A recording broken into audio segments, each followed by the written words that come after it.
Well, hello everybody. I'm going to play this in a second. Do you know what that's called? That's a harmonica. Sometimes people call it the mouth harp too. And this is a very, very special instrument. You know, when this instrument first started, it was never intended to sound the way that I'm going to play it today. But it was the genius of a culture that changed the way that this instrument sounded. When this instrument first started, this is what they had in mind.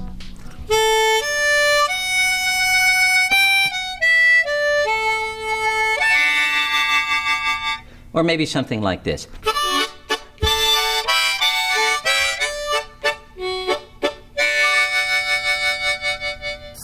A couple of places that it was really popular was in the fields. And something really, really important happened to the harmonica in the fields in the South. Slaves got hold of harmonicas, and they had a different sound in their ear than from the country where they came from, and then different than the country where they lived. So first they learned how to play it, but then they wanted to make it sound like home.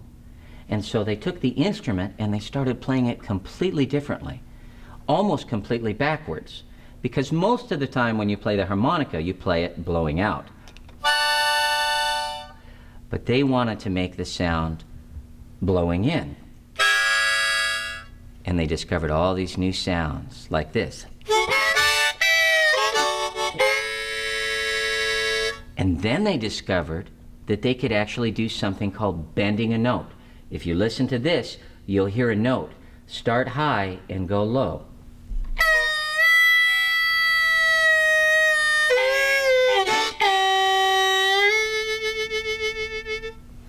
The instrument wasn't intended to sound like that, but that's how it sounds the best. And that was the beginning of American jazz. I'll tell you, it's the first time in my life that anybody's called me a genius, and I think the first time that I got that recently, I felt a little uncomfortable about it. And I had to go look it up in the dictionary because I had this idea of a genius in my head that didn't match anything that I knew about me. And I thought for a while, and I thought, well, gee, can a genius stub his toe? Can a genius make mistakes? And I thought, well, yes, a genius can make mistakes. Does a genius have to be perfect? And I answered my own question. I said, no, genius doesn't have to be perfect. But one of the things that I liked in that definition is it said that a genius was a person who is very original and who has a strong mind and who also has insight, who can look into things and take a look at them. I started when I was very, very young, and I was really forced to. You know, when I was a kid, I had a pretty severe stutter, and I had a lisp. It was very hard for me to talk. When I was a kid, I kind of sounded like this, so I couldn't get out a full sentence, and I also had these really hard S's. So I kind of talked like this: seashells by the seashore. And early on, they hooked me up with a speech therapist, and I learned how to talk, but not only did I learn how to talk, I learned how to talk really well. And it was so hard for me to get out a sentence when I was a kid that once I learned how to talk, I never stopped. And I haven't stopped since. But one of the things that came out of that talking was singing. Somehow I found out that I was able to sing as well. And the first thing that I did was I just joined the local choir. So when I was a kid, the first kind of singing I did was as a choir boy, and you know, that kind of real high stuff, which I can still do. It kind of sounded like, "'Tis the gift to be simple, 'tis the best gift of all, like a quiet rain, it blesses where it falls." But then, one day, I was in downtown Seattle, and I heard this amazing music. It was very soulful, and it was 4-part harmony, and some of it was kind of funky, and some of it was gospel. And there were these guys who had come up from the South. They were from Alabama, and they called themselves the Gospel Comets. And they made their living singing on the street and passing the hat. But at that time, they were making a very good living. And I would catch the bus down, and I would watch them and listen to them. And I was just some kid, they didn't know me. And I just hung around for a long time. And one time I asked them if I could sing with them, and they were very polite, but they kind of shooed me off. So I saved up some of my allowance money, and I took a $20 bill and I put it in the hat. And I said, "Can I sing with you?" And they said, "Well, all right." You know, they can't turn down a 20. They're used to getting $1 bills. And so I sang that, you know, "Amazing grace, how sweet the sound." Well, they were pretty surprised. I just didn't look like a kid who could sing. I certainly didn't look like a kid who could sing like that. So they took me under their wing. Now, that was one way I learned. The other, at the same time, I was going to regular school, and I had a wonderful English teacher, and her name was Miss Chapin. And she thought I was a pretty talented kid, and she said, "Here, I want you to read this in class." And she gave me Romeo and Juliet, and she gave me Hamlet by Shakespeare. So here I was singing blues and gospel on the street, and then I was doing Shakespeare in class. And so I really just fell in love with the sound of words. So I learned Shakespeare, and then someone saw they needed a kid in a play, and the kid was, he needed to sing, and I got a gig in a professional play when I was 16. And that was kind of the beginning of my career. But all the way along, I kept going to school. I went to theater school, and I was afraid maybe I wouldn't make a living as an actor. So I got another degree after that. I got an English degree, and I got another degree after that, and I learned how to be a physical therapist. But I ended up making a living in show business. So all these things that I do are really one thing for me, and that is, it's about me expressing myself. And I didn't want anything to limit how it is that I express who I am. I would say that the central part of what I really am and what makes me passionate is that I really like to learn. So I would say that the thing that drives my passion is curiosity. And for whatever reason, my curiosity has never stopped. And I think that that is the secret to life. I think you always have to learn every chance you get. I would say one of my biggest advocates has been my mom.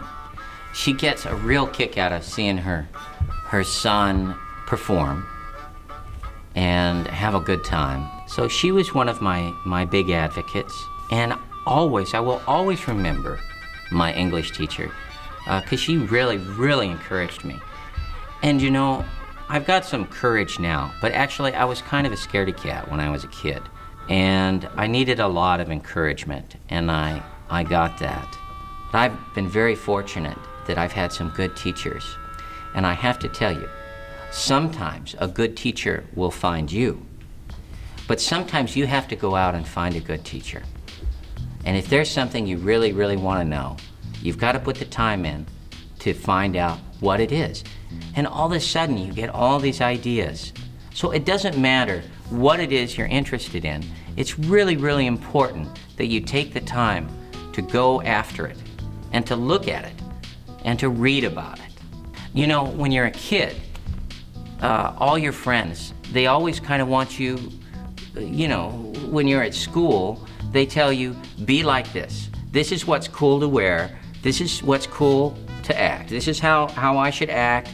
These are the words I should say. This is the music I should listen to. If you do that, then you're going to be just like everybody else. If you are the person that you were made to be, then you're on your way to genius. Because a good part of genius is putting in hours and hours and hours of investigating who it is that you are and what you like to do. and how you do it and how you get it done. And you can't stop until you figure all that stuff out. And as soon as you figure all that stuff out, then you got to find something new to learn. That's living. I really think that there is such a thing as talent in the sense that there are certain things that for whatever reason we might be better at than other things. But that's not enough. To have a talent doesn't necessarily get you to the other side of being really good at something. You have to actually have passion. You have to really be excited about what it is you're doing. And it's really important. That's why if there's something you're interested in, you just gotta do it, because that's the thing that's gonna make you happy. But the other thing after talent and after passion just has to do with time. The more familiar you are with something, the more comfortable you are with something, you never really want to take the time to just settle with what you got. I think this was my problem initially with the word genius, because I thought, oh my God, if I'm a genius, does that mean that I'm finished? That I've done all the work I need to do? And I just decided, no, you know, that's just definitely not me. I think that being a genius has to do with always doing things and always learning more. You know, I'm good at a lot of things, but if I wasn't always learning, if I was playing for other people, it wouldn't be exciting for them, because they would think I was doing something I've already done. People get excited because they hear me sing or play, and they feel like they're hearing something new that maybe never happened before. And that's because I'm always willing to take the risk to fail. I'm always willing to take the risk to learn in front of other people. In order to succeed, you have to make mistakes, and you have to drop things, and then you pick them up and you start all over again. That's how you learn. You can't learn by being perfect all the time. You have to learn by challenging yourself and finding out what your limits are, and then challenging that. Being a genius, it's not just about putting in 10,000 hours. It's what you put into that 10,000 hours. If you put your heart into every hour of those 10,000 hours, and then you sing for 5 minutes, 10,000 hours of heart goes into 5 minutes. 10,000 hours of heart goes into 30 seconds. And that's the power of putting in your time. One of the ways that I learned, and I think one of the unique ways that I learned, was that when people inspired me, I completely tried to copy them. I think it's really, really important. If you've got heroes or people who inspire you, I think it's really, really important that you study them, and even that you imitate them. I think it's very, very important. If you like someone who's good with words, if you like someone who's good at acting, at dancing, if you like someone who is brilliant at physics, you have to read what they wrote. You have to look at them. Look them up on YouTube and see how they act and what they do with their face and what they do with their body. And then you try it. And it changes you. It changes how you see the world.